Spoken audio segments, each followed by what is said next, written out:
Tales of Herding Gods, Chapter 4. Karena teknik kaki kakek Kriple begitu cepat sehingga dia bisa berlari menembus langit, siapa yang memotong kakinya? Tinju kakek Ma sangat kuat, tapi siapa yang memutuskan lengan kanannya dari tubuhnya? Dan siapa yang bisa melewati pisau kakek jagal dan memotongnya menjadi dua? Setelah menyaksikan kemampuan sebenarnya dari jagal, matua, dan cacat, Kinmu terpesona sekaligus bingung. Setelah menyelesaikan sesi latihan kakinya dengan Kriple, tubuh Kinmu akhirnya selesai mencerna energi dalam darah empat roh, meningkatkan konstitusinya. Pada saat itu, kelelahan mengancam akan menguasainya, dan dia sangat ingin berbaring dan tidur. Namun, ini hanyalah awal dari penderitaannya. Hampir setiap hari, orang tua di desa akan menangkap binatang buas, memurnikan darah keempat roh dari mereka, dan meminta Kinmu meminum semuanya. Begitu dia melakukannya, rangkaian sesi pelatihan gila akan dimulai, menyiksanya berulang-ulang sampai dia benar-benar lelah. Selain belajar teknik kaki, tinju, dan pisau masing-masing dari Kriple, Outma, dan Butcher, Kinmu juga belajar pandai besi dari bisu, melukis dan kaligrafi dari tuli. Dia bahkan belajar bagaimana menggunakan ekolokasi dan teknik staff dari Blind, sambil mengenakan penutup mata. Setiap kali Kinmu menjadi sangat lelah, kepala desa akan memanggilnya dan menyuruhnya berlatih teknik pernapasan. Teknik pernapasan yang diajarkan kepala desa kepadanya adalah teknik tubuh 3 eliksir yang kuat dan terspesialisasi. Meskipun Kinmu tidak menyadari seberapa kuat yang disebut teknik tubuh 3 eliksir tuan, kelelahan di tubuhnya, yang telah terakumulasi selama beberapa sesi pelatihan, akan memudar setiap kali dia berlatih dengan kepala desa. Kinmu akan merasa hidup dan segar setelah beberapa saat, jadi dia menganggap teknik pernapasan itu ajaib. Tatapan apoteker goyah saat dia menunggu Kinmu pergi, lalu berbicara dengan suara lembut. Kepala desa, kamu hanya mengajarinya teknik Daoin yang paling biasa, kan? Itu benar, itu hanya teknik Daoin, kata kepala desa, tidak repot-repot menyangkalnya. 4 badan roh agung semuanya memiliki tekniknya sendiri. Tubuh roh naga hijau menggunakan ki naga hijau untuk berkultivasi, dan tubuh roh harimau putih menggunakan ki macan putih untuk berkultivasi. Tubuh Vermilion Bird dan Black Tortoise Spirit menggunakan ki dari Vermilion Bird dan ki dari Black Tortoise untuk berkultivasi. Namun, tubuh Kinmu tidak mengandung salah satu dari 4 atribut ki vital ini, mencegahnya menggunakan salah satu dari teknik 4 badan roh agung untuk berkultivasi. Karena dia tidak bisa mengolah salah satu teknik yang kami gunakan, saya hanya bisa mengajarinya teknik yang paling sederhana. Bahkan orang biasa dapat mempelajari teknik Daoin dan menggunakannya untuk berkultivasi karena ini adalah satu-satunya teknik yang tidak memerlukan atribut. Penjelasan ini membuat apoteker bingung. Tapi teknik Daoin terlalu sederhana, terlalu normal. Seseorang pasti akan bisa menjadi praktisi seni bela diri dengan menggunakannya, tetapi mereka akan memiliki lebih sedikit pencapaian sebagai hasilnya. Awalnya saya juga berpikir begitu, kata kepala desa. Kemudian ekspresi aneh muncul di wajahnya. Namun, saya pikir kita mungkin meremehkan teknik Daoin. Saya telah melatih Kinmu sejak kecil, dan sekarang ki vitalnya sangat hebat. Satu-satunya cara dia bisa melepaskan kekuatan penuhnya, bagaimanapun, adalah jika ki vitalnya memiliki atribut. Apoteker gemetar. Seberapa tangguh ki vitalnya? Jika ki vitalnya adalah atribut yang sama dengan ki vital naga hijau Anda, kekuatan Kinmu akan sama dengan setengah kekuatan harta karun embrio roh Anda. Kata-kata kepala desa menyebabkan apoteker melompat kaget. Saya telah menghancurkan tembok surgawi dan membangunkan harta karun surgawi, teriaknya. Saya menghabiskan waktu bertahun-tahun untuk membangkitkan embrio roh, 5 elemen, dan harta karun ilahi 6 arah sepenuhnya. Setengah kekuatan harta karun embrio roh saya setara dengan seorang praktisi seni bela diri puncak. Agar kekuatan Kinmu setara dengan praktisi seni bela diri puncak tanpa membangkitkan harta karun embrio rohnya. Jika dia berhasil membangkitkan harta karun embrio rohnya, bukankah dia akan menjadi beberapa kali lebih kuat daripada jika dia memiliki salah satu dari 4 besar? Tubuh roh, bagaimana ini masih teknik Daoin? Kepala desa sama bingungnya dengan apoteker. Teknik Daoin memang misterius. Meskipun ini adalah teknik pernapasan sederhana, fondasi yang dibangunnya kokoh melampaui keyakinan. Muer telah berkultivasi selama 10 tahun yang jelas bukan waktu yang singkat. Teknik Daoin mungkin lambat ketika dia pertama kali menggunakannya untuk berkultivasi, tapi baru-baru ini aku memperhatikan bahwa kekuatan Muer telah meningkat dengan pesat. Peningkatannya sangat menakutkan pada hari-hari dia mengkonsumsi darah 4 roh. Jika teknik Daoin tidak begitu umum, saya akan berpikir bahwa itu adalah teknik yang saleh. Petik 2. Keduanya memasang ekspresi aneh. Apoteker menghela nafas kasar dan menggelengkan kepalanya. Itu masih tidak berguna. Terlepas dari seberapa kuat dia, ki vital tanpa atribut tidak dapat melepaskan banyak kekuatan.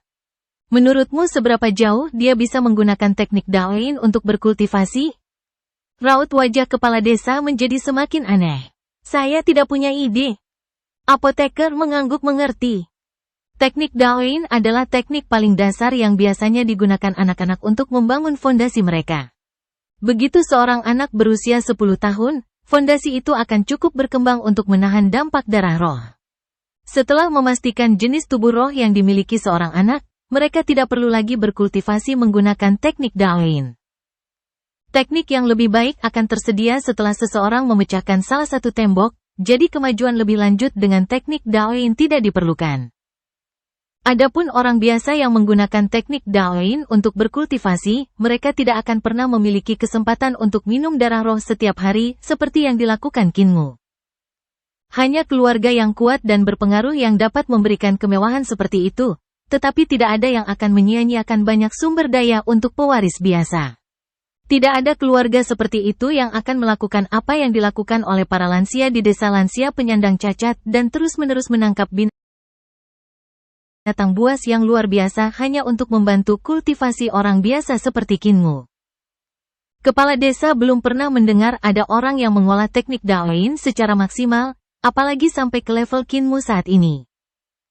Akibatnya, dia tidak tahu level apa yang bisa dicapai Kinmu di masa depan. Yang paling mengejutkan apoteker dan kepala desa adalah, di masa mendatang, kultivasi Kinmu menjadi semakin mendalam. Teknik Daoin yang seharusnya umum menyebabkan perubahan luar biasa di tubuhnya, membuat fondasinya menjadi sangat kokoh. Hanya dalam waktu 1 bulan, Kinmu menjadi mampu bertahan mengkonsumsi lebih banyak darah dari 4 roh, dan ki vitalnya menjadi lebih padat daripada jika dia baru saja membangunkan harta karun embrio rohnya. Namun, meskipun ki vitalnya begitu padat, kurangnya atribut mencegahnya melepaskan kekuatan apapun. Ini membuat Kinmu tidak dapat menunjukkan kemampuan sebenarnya dari kultivasinya. Namun kepadatan ki vitalnya juga datang dengan efek positif. Kinmu menjadi sangat baik dalam menahan serangan dan juga bisa pulih dengan sangat cepat. Dia akhirnya sampai pada titik dalam pelatihannya di mana dia bisa menghadapi setiap gurunya dengan benar. Dia bisa berbenturan dengan pisau jagal, menahan tinju matua, pukulan staf perdagangan dengan blind saat mengenakan penutup mata, menahan latihan kaki dengan kriple, dan menyelesaikan serangkaian sesi pelatihan dengan pergi ke Mute the Blacksmith dan menempa peralatan besi dengan 100 palu pon. Bahkan dengan pelatihan intensitas tinggi seperti itu, Kinmu hanya perlu berkultivasi dengan teknik eliksir 3 tubuh tuan, menghirup dan mengembuskan napas yang sesuai, dan dia akan benar-benar segar. Efek menakjubkan dari teknik 3 eliksir tubuh tuan, bahkan membuat kepala desa kaget. Dia meminta apoteker untuk diam-diam memeriksa kondisi fisik Kinmu, mencari tahu apakah ada kerusakan tersembunyi yang disebabkan oleh Kinmu yang bekerja terlalu keras, dan mencegahnya menjadi permanen. Setelah memeriksa Kinmu, apoteker kembali ke kepala desa dengan ekspresi aneh di wajahnya. Saya tidak menemukan kerusakan tersembunyi yang disebabkan oleh terlalu banyak pekerjaan atau kelelahan.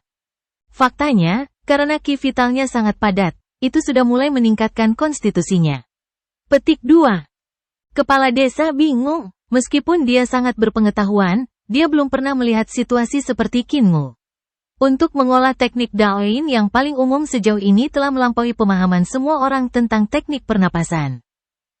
Kinmu, kamu akan belajar menjahit dari nenek hari ini. Tidak ada lagi latihan tinju. Nenek Si memanggil Kinmu. Wanita tua bungkuk itu berjalan sambil membawa keranjang kecil berisi jarum dan benang. Saat langkah kecilnya membawanya keluar dari desa, Kinmu bergegas maju dan mengambil keranjang dari lengannya, bertanya, "Nenek, bukankah kita seharusnya belajar menjahit di desa? Kenapa kita keluar?" Kami akan pergi keluar hari ini untuk mengajarimu cara menjahit dan membuat pakaian asli. Nenek Si tertawa. Matua, Cacat, dan para Foge tua lainnya baru-baru ini mengajarimu beberapa keterampilan yang sebenarnya. Mengingat itu, nenek tidak bisa pelit. Hari ini, saya akan mengajari Anda apa yang paling baik dilakukan oleh seorang penjahit. Apa yang paling baik dilakukan penjahit? Kinmu berpikir dengan bingung. Bukankah penjahit hanya membuat pakaian? Terlepas dari kebingungannya, Kinmu mengikuti Nenek Si keluar dari desa dan turun ke sungai. Meskipun Nenek Si bungkuk, langkah kakinya sangat cepat. Kinmu harus memanfaatkan sepenuhnya teknik kaki yang diajarkan Kriple kepadanya hanya untuk mengikutinya. Setelah belasan mil, mereka mencapai area bukit berumput di kaki gunung. Sekitar 200 langkah di depan mereka, sekawanan rusa sedang merumput dan bermain-main. Nenek Si memetik jarum jahit perak dari bola benang di dalam keranjang dan menjentikkannya. Jarum menghilang dalam sekejap cahaya. Detik berikutnya, Kinmu melihat salah satu rusa jatuh ke tanah, rusa lainnya melarikan diri ketakutan. Nenek Si bergerak maju dan Kinmu mengikutinya. Saat mereka mendekati rusa, dia menyadari bahwa itu masih hidup. Namun, jarum Nenek Si telah menembus ruang di antara alisnya, entah bagaimana mencegahnya bergerak. Perhatikan ini baik-baik, Muel. Jarum telah menembus jiwa surga rusa itu. Karena Nenek Si menyuruh Kinmu mengingat lokasi dari mana jarum itu menonjol, dia mengeluarkan jarum lain dan menusukkannya ke tulang ekor rusa. Jarum ini telah menusuk jiwa buminya, katanya. Dia kemudian mengambil jarum jahit lain dan menusukkannya ke pusar rusa. Jarum ini telah menembus jiwa kehidupan rusa. Selain 3 jiwa ini, 7 roh tetap ada. Roh pertama disebut mayat anjing, yang terletak di bagian atas kepala. Nenek Si mengambil jarum perak lain dan menusuknya di antara alis rusa di dekat jarum pertama. Roh kedua disebut panah tersembunyi. Panah tersembunyi terletak di ajna, bagian dari otak. Tapi ingat, sangat mudah untuk membingungkan jiwa surga dengan panah tersembunyi. Kedua jarum mungkin tampak seperti ditusuk di tempat yang sama, tetapi yang satu lebih dalam dari yang lain. Jangan mencampur adukannya. Roh ketiga, Yin dari Sparrow, terletak di jakun, lanjutnya, menunjuk leher Kinmu. Apakah Anda merasakan lekukan segitiga kecil saat menyentuh milik Anda? Disitulah Yin dari Sparrow disembunyikan. Jarum ini akan menembus Yin burung pipit rusa. Nenek Si bergerak cepat, mengeluarkan jarum demi jarum dan menusukkannya ke berbagai bagian rusa. Roh keempat, pencuri perampas, terletak di sini, di jantung tempat semua darah bertemu. Roh kelima, bukan beracun, terletak juga di pusar. Jangan salah mengira jiwa kehidupan sebagai yang tidak beracun. Petik 2. Roh keenam, buang kotoran, terletak di perineum, dekat tempat seseorang membuang kotorannya. Roh ketujuh, Smelilung, terletak di paru-paru, di mana Anda berputar antara udara segar dan basi. Nenek Si selesai menusukkan jarum ke 3 jiwa dan 7 roh rusa dan berkata, mengikat 3 jiwa dan 7 roh adalah langkah terpenting dalam menjahit pakaian yang tepat. Ini disebut ikatan jiwa. Apakah Anda mengerti, Muel? Setelah Anda melakukannya, kami memulai proses menjahit. Kinmu tidak mengerti apa hubungannya semua ini dengan menjahit, tapi dia masih dengan rajin menghafal setiap lokasi, lalu berkata, aku sudah selesai. Nenek Si mengambil gunting dari keranjangnya dan mulai menguliti rusa, mulai dari bibirnya. Segera, semua kulit rusa telah dikupas. Anehnya, meskipun rusa itu telah dilucuti kulitnya, tidak ada setetes darah pun yang mengalir dari tubuhnya yang telanjang. Saya telah mengikat jiwa rusa ke kulitnya, menjebak semua darah, energi, dan rohnya di dalamnya. Tubuh rusa mungkin sudah mati, tetapi masih hidup di dalam kulitnya. Namun, beberapa teknik masih perlu digunakan untuk benar-benar menyempurnakannya menjadi pakaian yang tepat. Perhatikan baik-baik, Muel. Ingat di mana saya menunjuk. Petik 2. Tanpa peringatan, Nenek Si yang bungkuk melemparkan kulit rusa ke udara. Menggunakan jarinya sebagai pengganti jarum, dia menusuk kulit saat melengkung di langit. Kinmu berkonsentrasi untuk mengingat adegan itu dan melihat bahwa Nenek Si menunjukkan 316 tempat sebelum kulit rusa itu bahkan mendarat di tanah. Setiap tempat berbeda, dan setiap serangan jarinya membawa ki vital yang memasuki kulit rusa. Ketika kulit rusa mendarat, itu tidak jatuh di lantai. Sebaliknya, ia berdiri seperti rusa hidup.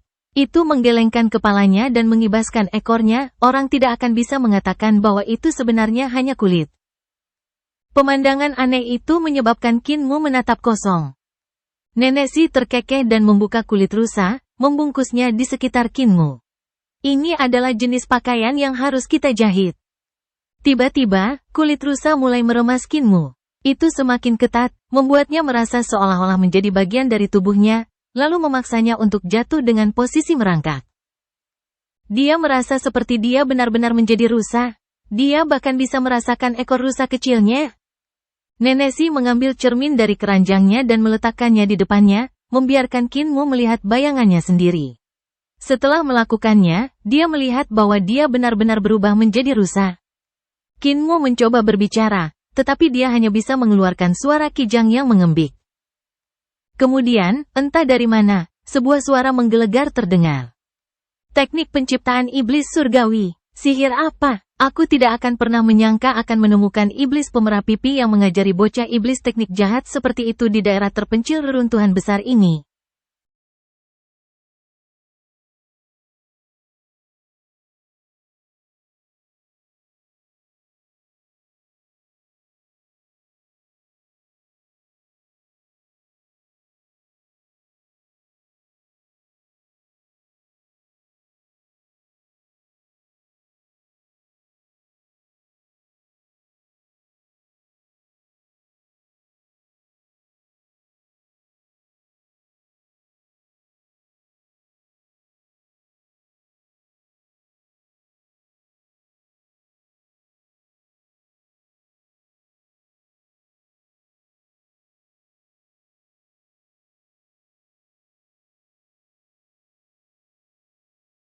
Mari baca novel online.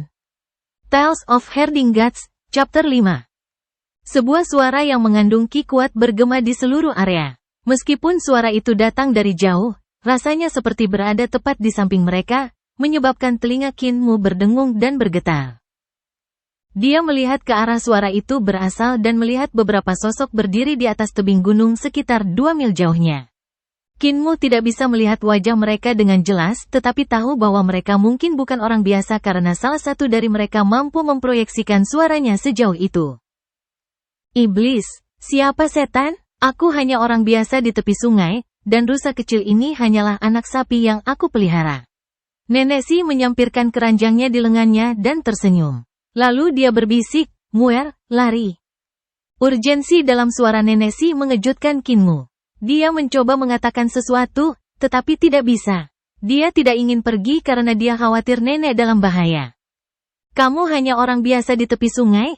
Memproyeksikan suara Anda kepada kami dengan sangat jelas, dan dengan ki yang begitu kuat, tidak ada wanita tua biasa yang bisa melakukan itu. Suara tua namun bersemangat bergema dari tebing, lalu tertawa dingin. Tidak mungkin kami, 5 tetua Sungai Li, bisa salah paham tentang teknik penciptaan iblis surgawi. Sebuah skill yang terus berubah, mengupas kulitnya untuk membuat pakaian.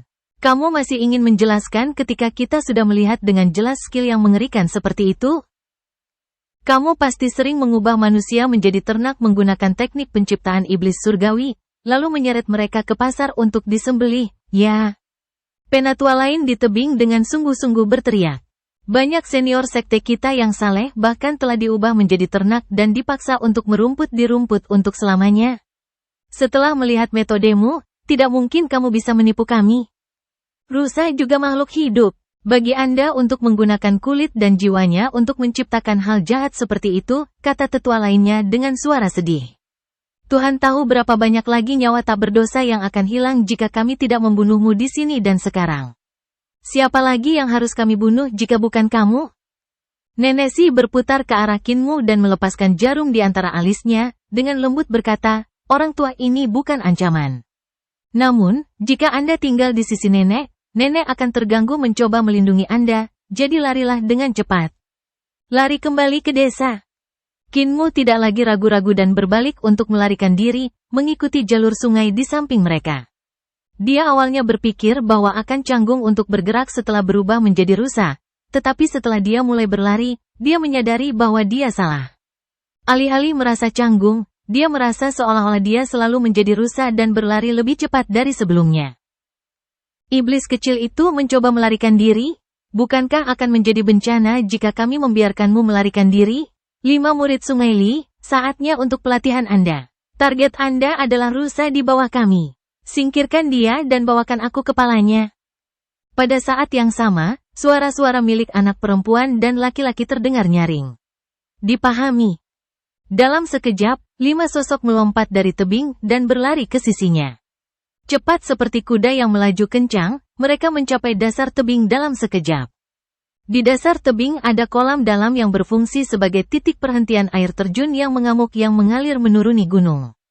Alih-alih mengenai air dengan percikan, bagaimanapun, mereka berlima dengan ringan melangkah ke permukaan air dan mulai berlari mengejar Kinmu. Hati nenek si tenggelam, tubuh roh, dan level harta karun roh embrio ilahi mereka jelas tidak lemah. Kecepatan Muer tidak bisa bersaing dengan mereka pasti akan mengejarnya. Tepat ketika Nenek Si hendak bergerak untuk menghentikan mereka, 4 sosok datang terbang di langit dan mendarat di sekelilingnya. Hanya 1 orang yang tersisa di atas tebing gunung. Dia berdiri di sana dengan bangga, jelas tidak akan turun dalam waktu dekat. Apa yang dilakukan 5 tetua Sungai Li di sini di reruntuhan besar? Nenek Si memutar matanya dan mencibir ketika 4 tetua mengelilinginya. Mengingat betapa berbahayanya reruntuhan besar, apakah kamu tidak takut bahwa dirimu yang terkenal akan mati di sini?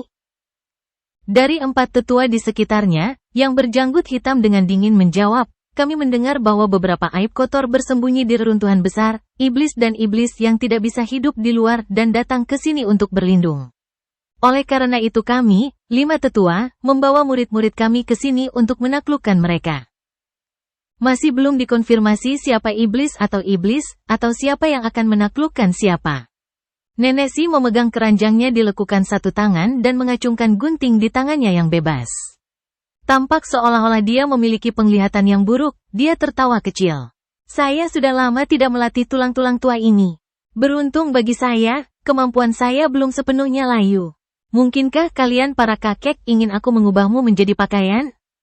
Beraninya kamu menjadi begitu sombong, kamu iblis. Apakah Anda bahkan memenuhi syarat untuk menjadi sombong di depan kami? 4 dari 5 tetua Sungai Li berteriak. Mereka mulai bergerak, melancarkan serangan mereka saat menyerang Nenek Si.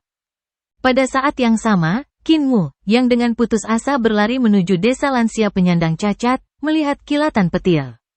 Sambaran petir putih murni menerangi area itu, memandikan kaki bukit dan seluruh gunung dalam cahaya beberapa kali lebih terang dari matahari. Mengikuti kilatan cahaya, gemuruh-gemuruh menyapunya dari belakang.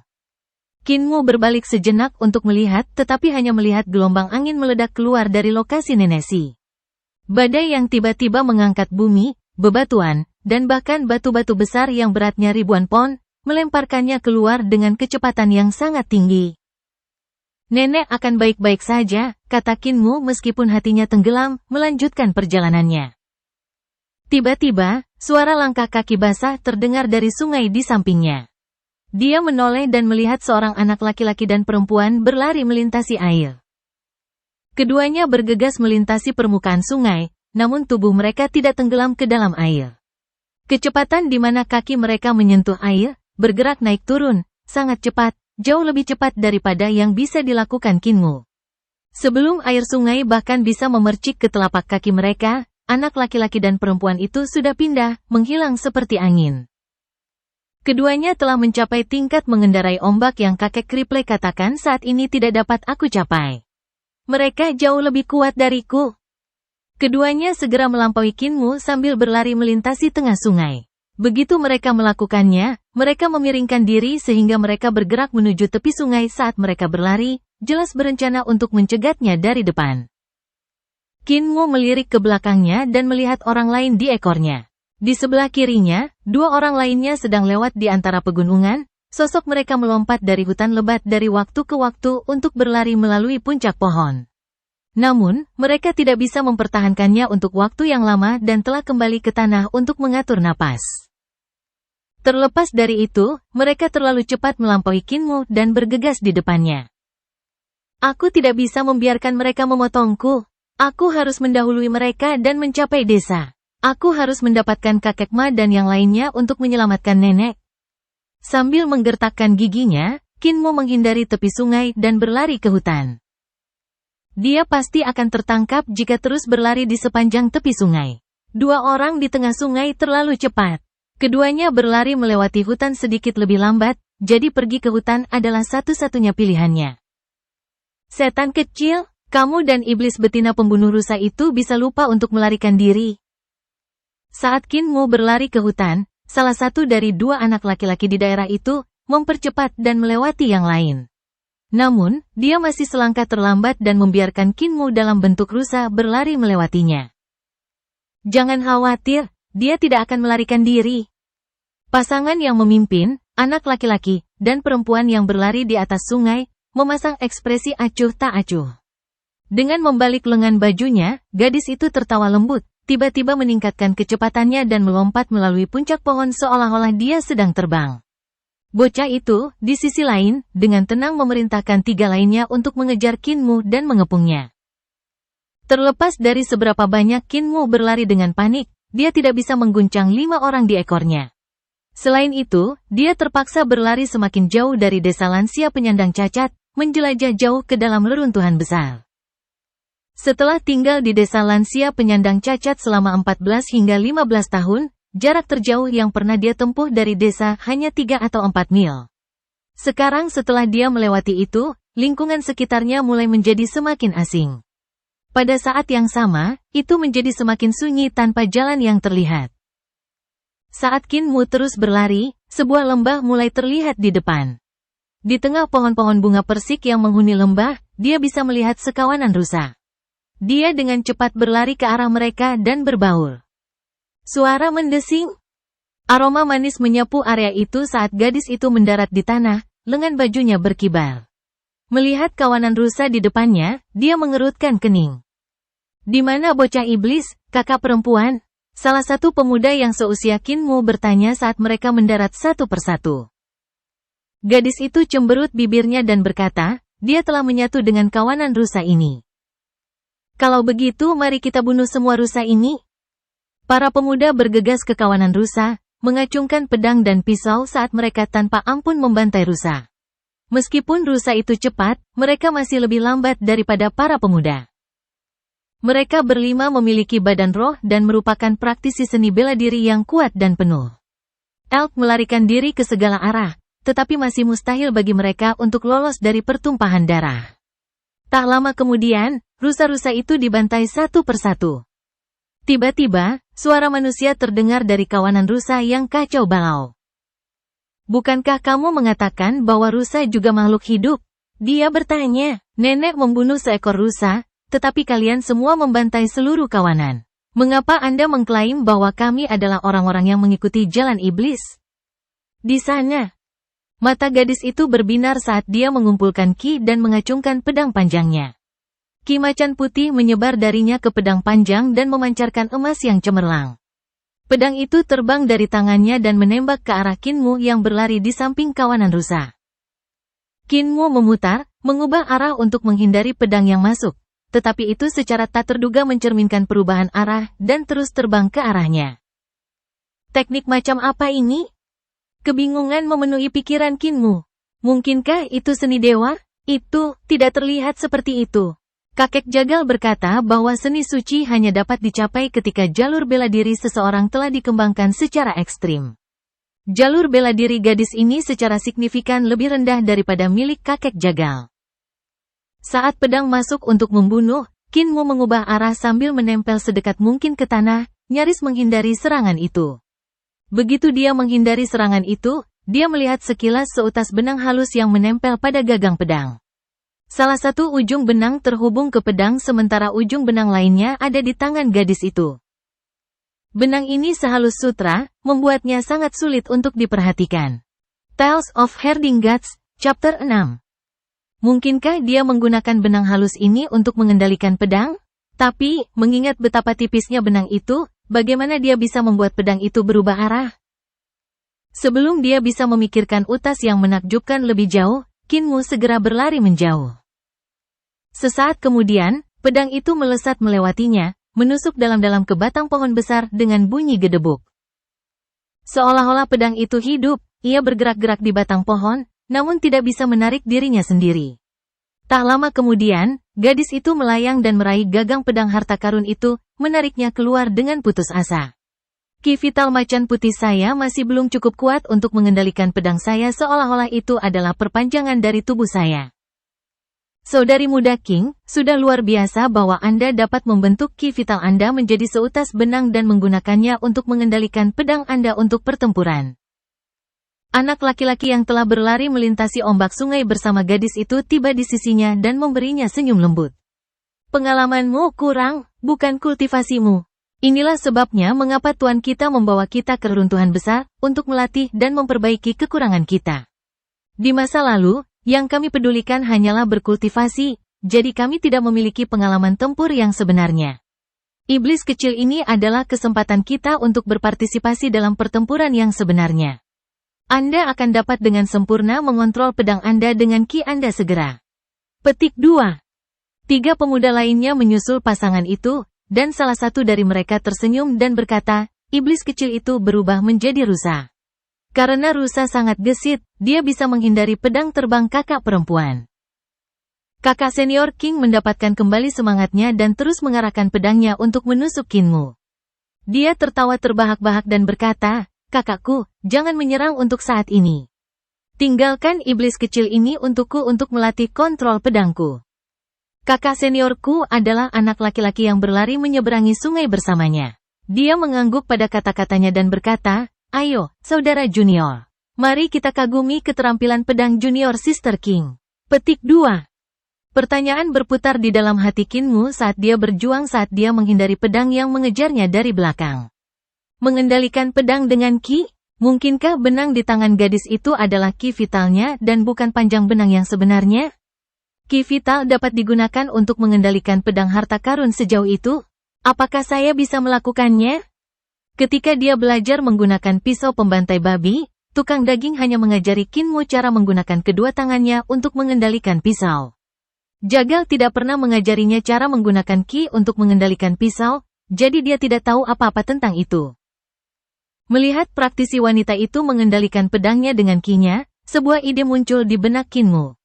Karena ki dapat digunakan untuk mengendalikan pedang, dapatkah ki vitalnya digunakan untuk mengendalikan hal-hal lain? Namun, dia tidak punya waktu untuk merenungkan pertanyaan itu.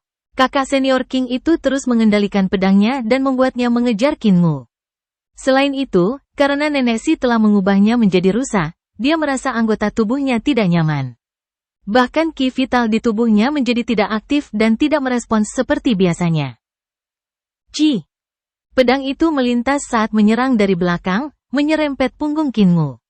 Dia merasakan hawa dingin mengalir di punggungnya yang segera diikuti oleh rasa sakit yang membakar. Dia tahu bahwa kakak senior King telah berhasil melukai punggungnya. Ini buruk. Seekor rusa mungkin cepat, tetapi masih lebih lambat daripada seseorang dengan tubuh roh yang sebenarnya. Jika aku terluka lagi, aku khawatir akan sulit bagiku untuk melarikan diri sebagai rusa. Begitu dia menyelesaikan pemikiran itu, dia merasakan mulutnya tiba-tiba mulai terbelah. Namun sebenarnya bukan mulutnya yang terbelah, tetapi kulit rusa yang mulai terkelupas dari tubuhnya dimulai dari mulutnya. Kinmu segera mengingat saat Nenek Si mendesaknya untuk lari. Pada saat itu, dia diam-diam mengeluarkan jarum yang menonjol dari ruang di antara alisnya. Itu adalah jarum yang telah menembus jiwa surganya. Tak lama kemudian, kepalanya telah terpisah dari kulit rusa.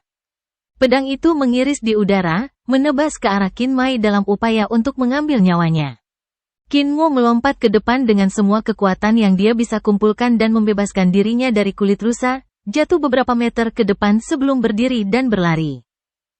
Di belakangnya, pedang yang dikendalikan oleh kakak senior King memotong kulit rusa menjadi berkeping-keping. Gerakannya ringan seperti kelopak yang jatuh dan secepat kilat.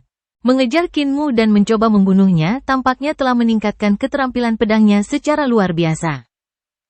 Membebaskan diri dari kulit rusa untuk sesaat menunda pelarian Kinmu, mengakibatkan salah satu pemuda melintasi puncak pohon untuk mendarat di depannya, memotong rute pelariannya. Keduanya hanya berjarak sekitar 10 meter dari satu sama lain. Dengan jarak ini, mereka akan bertemu satu sama lain di saat berikutnya. Kinmu tidak punya waktu untuk mengubah arah. Jadi, tanpa berpikir, dia secara tidak sadar menggunakan teknik kaki yang diajarkan Kriple padanya. Tampak tersandung ke depan, Kinmu bergerak maju dengan mencakar tanah dengan tangan menggantikan kakinya. Kakinya, yang sekarang berada di udara, berputar bersama dengan seluruh tubuhnya, bertambah cepat hingga menyerupai angin puyuh. Seperti gasing yang berputar, dia melesat ke arah pemuda di depannya. Pemuda, yang lebih tua dari Kinmu beberapa tahun, tersenyum mengejeknya. Dia mengangkat kedua tangannya untuk memblokir, dan mereka memancarkan cahaya hijau keruh saat sisik naga mulai muncul di kulitnya. Lengan naga hijau, pemuda itu menangis. Detik berikutnya, kaki Kinmu bertabrakan dengan lengan pemuda itu. Sebuah dentang logam terdengar 2 kali. Dan sebelum senyum itu bahkan bisa dihapus dari wajah pemuda itu, dia menggerutu dan kehilangan keseimbangan. Serangan Kinmu memaksanya kembali. Lengan baju pemuda itu tercabik-cabik, sisa-sisa kain berhamburan seperti kupu-kupu kertas. Tato cakar naga terlihat di kulit kedua lengannya. Cakar-cakar itu melingkari mereka seperti manusia hidup, dan jelas bahwa sisik-sisik itu berasal dari cakar itu. Namun, kedua lengan menjadi merah dan bengkak setelah mengambil kepala kaki Kinmu. Kamu menyembunyikan beban besi di kakimu, seru pemuda itu, marah sekaligus heran. Kedua tangannya gemetar menahan sakit. Tatapannya kemudian mendarat di kaki Kinmu. Bahkan sepatumu terbuat dari besi? Kinmu bangkit kembali dan bergegas pergi. Namun, kata-kata pemuda itu mengingatkannya bahwa dia masih memiliki 2 beban besi yang diikatkan ke kakinya. Sejak Kinmu mempelajari teknik kaki, Kriple telah meminta agar dia memakai beban besi sepanjang waktu dan membuatnya berjanji untuk tidak pernah melepasnya.